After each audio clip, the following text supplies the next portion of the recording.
born to play this character. இந்த ஒரு character பண்றதுக்காகவே இவங்க பிறந்திருக்காங்கன்ட்டு நம்ம மனசுல நீங்க இடம் பிடிச்சு இன்ன வரைக்கும் தூக்கி வச்சு கொண்டாடப்படுற சில ஃபீமேல் கேரக்டர்ஸை பத்தி பார்க்கலாமா? முதல்ல நாம பார்க்க போறது யாருன்னா பிரின்சஸ் நூர்ஜஹான். இல்ல அடியே சீதா. இந்த ஒரு படம் பாத்தீங்கன்னா இந்த காலத்து ஜெனரேஷனுக்கு ட்ரூ லவ்னா என்னங்கறத காட்டின ஒரு படம் கூட நம்ம சொல்லலாம். என்னதான் இந்த படத்துல துல்கர் சல்மான் பயங்கரமா நடிச்சிருந்தாலும் இந்த படத்துல வந்து அந்த ஒரு சீதா கேரக்டர் மக்கள் மனசுல குறிப்பா பசங்க மனசுல ஆழமா பதிஞ்சிருச்சு. ட்ரூ லவ்னா இப்படிதான் இருக்கணும், இந்த மாதிரி ஒரு பொண்ணை தான் நான் லவ் பண்ணுவேன்னு பசங்க சொல்ற அளவுக்கு இந்த கேரக்டர் பசங்களோட மனசுல ஆழமா பதிஞ்சிருச்சு. அதுவும் இந்த ஒரு கேரக்டரை மிர்னால் தாக்கூரை தவிர வேற யார் பண்ணியிருந்தாலும் இந்த அளவுக்கு ஹிட் ஆயிருக்குமா தெரியாது. மிகப்பெரிய ஹீரோயின்ஸ் இருந்தாலும் இந்த கேரக்டருக்காகவே பிறந்தவங்க தான் மிர்னால் தாக்கூர்னு சொல்ற அளவுக்கு இந்த ஒரு கேரக்டர் அவ்வளவு அழகா அவங்களுக்கு பொருத்தமா இருந்துச்சு.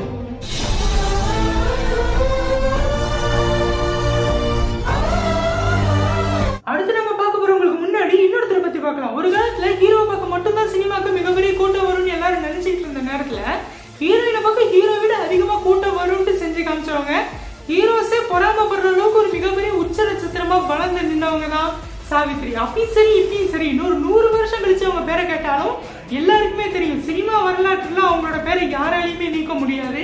அப்பேற்பட்ட ஒரு உச்ச நட்சத்திரமான சாவித்ரி அவர்களோட வாழ்க்கை வரலாறு படமா எடுக்க போறாங்க. இதுக்கு மிகப்பெரிய ஹீரோயின்ஸ் எல்லாம் செலக்ட் பண்ணாம அப்ப கொஞ்சம் ட்ரெண்டிங்ல இருந்த வளர்ந்து வந்துட்டு இருந்த ஹீரோயினோட கீர்த்தி சுரேஷை செலக்ட் பண்றாங்க.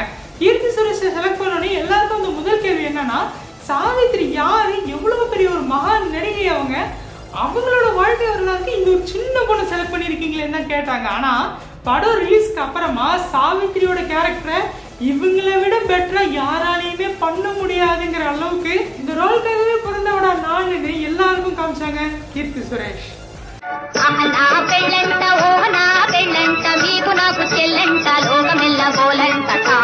கீர்த்தி சுரேஷ் நடிச்ச அந்த படத்தோட பேரு என்னன்னு கமெண்ட்ல சொல்லுங்க. அடுத்து டீச்சர் கிரஷ். உடனே எல்லாரும் நாட்டாம டீச்சருக்கு போக கூடாது, அதை பத்தி நம்ம வேற ஒரு வீடியோல பேசலாம். இவங்க ரொம்பவே மென்மையான ஒரு டீச்சர். அவங்க பேரு மலரே. படம் பாத்தீங்கன்னா தமிழ்நாட்டுல அதிகமா வசூல் செய்யப்பட்ட ஒரு மலையாள படம். இன்ன வரைக்கும் மக்கள் மனசுல ஆழமா சாய் பல்லவிங்கிற ஒரு ஹீரோனோட நேம் பதிஞ்சிருக்குன்னா அதுக்கு இந்த ஒரு படம் தான் காரணம். இதுல ஒரு இன்ட்ரெஸ்டான விஷயம் என்னன்னா, டைரக்டரோட ஃபர்ஸ்ட் சாய்ஸ் சாய் பல்லவி கிடையாது. இந்த ஒரு மலர் டீச்சர் கேரக்டருக்கு அவர் முதல்ல சூஸ் பண்ணது அசீனை தான். ஓகே, அசீன் ஒரு மிகப்பெரிய நடிகையா இருந்தாலும் சாய் பல்லவியை தவிர இந்த ஒரு கேரக்டரை யாராலையும் அவ்வளவு அழகா பண்ணியிருக்க முடியாதுன்னு நான் நினைக்கிறேன். ஏன்னா ஸ்டூடெண்ட் டீச்சர் லவ் இந்த அளவுக்கு அழகா அந்த படத்துல காமிக்கப்பட்டதுக்கு சாய் பல்லவி மட்டும்தான் ஒரு மிகப்பெரிய ரீசன்னு நான் நினைக்கிறேன். உங்களுக்கு சாய் பல்லவியை பிடிக்குமா? கமெண்ட்ல சொல்லுங்க. அது நம்ம பார்க்க போற படத்தையும் சரி கேரக்டரையும் சரி யாராலையும் மறக்க முடியாது. அந்த கேரக்டரோட நேம் என்னன்னா அடியே அருந்ததி. ஒரு ரத்தத்தை குடிப்ப 90s கிட்ஸும் சரி early 2K கிட்ஸும் சரி இந்த படத்தை பார்த்து அலறாதவங்களே கிடையாது. நம்ம முதல்ல பார்த்து பயந்த ஒரு பேய் படமா இது நிறைய பேருக்கு அமைஞ்சிருக்கும். அதே நேரத்துல இப்ப பார்த்தாலும் பயமா தான் இருக்கு அப்படின்ட்டு நம்ம மனசுல நீங்க இடம் பிடிச்ச படம் தான் இந்த ஒரு அருந்ததி திரைப்படம். இந்த படம் பாத்தீங்கன்னா கல்ட் பிலிம்ஸ் நம்ம சொல்லுவோம்ல, அதுல ஒன் ஆஃப் த பெஸ்ட் படமா இது அமைஞ்சிருக்கு. இந்த படம் இவ்வளவு பெரிய வெற்றி அடையறதுக்கு ஒரு முக்கிய காரணம் இந்த படத்துல ஜக்கம்மா கேரக்டர்ல நடிச்ச ஹீரோயின் அனுஷ்கா. அவங்களுக்காகவே செதுக்கப்பட்ட மாதிரின கேரக்டர். அவங்க அவ்வளவு சூப்பரா நடிச்சதுனாலதான் இந்த ஒரு படம் இவ்வளவு பெரிய வெற்றி அடைஞ்சிருக்கு. உங்களுக்கு அருந்ததி படத்தை பத்தின சில பர்சனல் எக்ஸ்பீரியன்ஸ் ஏதாவது இருந்துச்சுன்னா கமெண்ட்ல சொல்லுங்க. வாட்டை காக்க வந்தாயம்மா ஜக்கம்மா.